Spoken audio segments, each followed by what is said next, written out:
You're watching the Texas League Roundup. Yeah! We'll give you this shirt off our back if you stick around for 30 minutes. You might get an autographed baseball as well. Who knows? You might even find a pot of gold at the end of this rainbow. Somewhere, oh, forget about it. There was rain in the forecast, but you know the covenant. There's no crying in baseball, which we're flying all over Citibank Ballpark in Midland, Texas. It was an all-star performance, and there were plenty of fireworks as well. So grab your seat, kick back. We're taking you to Wild West, Texas for one heck of a show. Giddy up. If we had this at Corpus.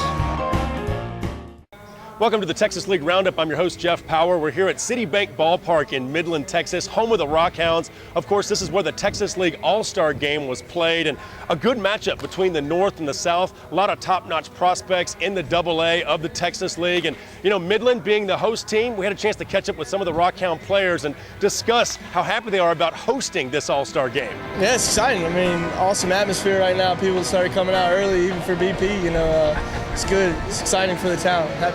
It's definitely a good feeling getting a chance to play with these guys out here and have some fun. So it's definitely an honor making the baseball team. I'll be good in the game. That's why I'll be here. This is my first year. I've been in the All-Star game, but I never play every day like this year. One of the favorite parts of the Texas League All-Star Game is the Home Run Derby. The players love it, the coaches love it, and the fans love it. Let's see who won. Seeing former Major League pitcher Roger Clemens on the mound can be intimidating. Toss in the fact that the rocket was even closer than 60 feet, just in front of the hill, and you can maybe understand why some of the Home Run Derby participants were a little nervous. In fact, 5 of the 7 sluggers took overs, but there was a pretty stiff wind blowing in from left field at Citibank Ballpark. I had to slow down because I could tell some of the guys needed a little blow. I think they were a little anxious. That was my main thing. I knew they would be a little jumpy probably at me. And before we started, I asked them if they wanted more on it or less on it, because obviously you want to make a good showing and let them have fun hitting home runs.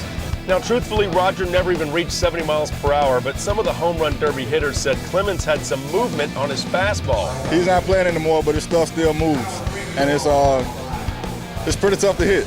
Was he getting like a tailing fastball? Well, it was more cutting. It was cutting more than anything, and I think that's why a lot of guys, or more guys, did not hit home runs. And just in case you thought there was something fishy about Roger tossing to his own son, yeah, Kobe had no home runs either.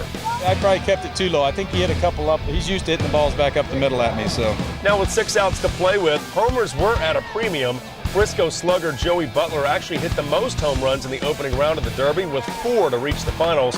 Matt Clark of San Antonio got out of the first round with only 1, which was one better than anybody else.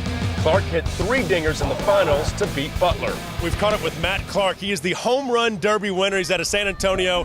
First of all, you got to the finals with 1 home run. Was that kind of part of the plan? I guess so. It worked out that way. It was kind of fresh, so I wasn't tired to get in, so it made it easier to win. And then you stepped up in the finals against Roger Clemens, no less, took him deep a couple more times and ended up winning it. What do you know? Yeah, but you never know. It was a little tough facing a guy that you haven't faced before, especially being him, made it a little bit more intimidating. But after the first round, I thought I'd be all right if I made it into the second round because I got kind of used to how he threw.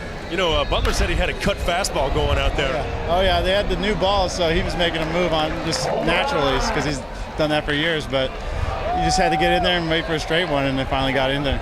So what about your opponent? I mean, he kind of went the other way. He kind of got about, 4 home runs off the top, and then he kind of cooled off at the end? Yeah, definitely. He was using the wind to his advantage, pushing him out to the right field, so that's the way it worked.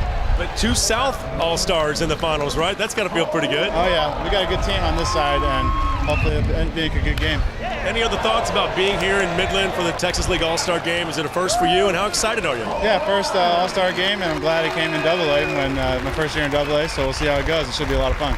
Okay, let's go ahead and catch up on some of the highlights of the game. Congratulations again. Stay healthy and get going. Mike Moustakas of Northwest Arkansas showing you why he's been at the top of the league in batting average with this single in the first. Kobe Clemens, second in the league in homers and RBIs, goes down swinging in the first as Tulsa Driller starting pitcher Bruce Billings registers the K.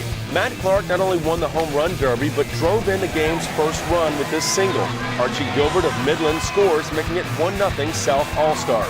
Same inning, and Frisco's Matt Lawson beats out this infield dribbler, allowing Alex Valdez to score for an early 2-0 lead for the South All-Stars. The North responded in the top of the second inning.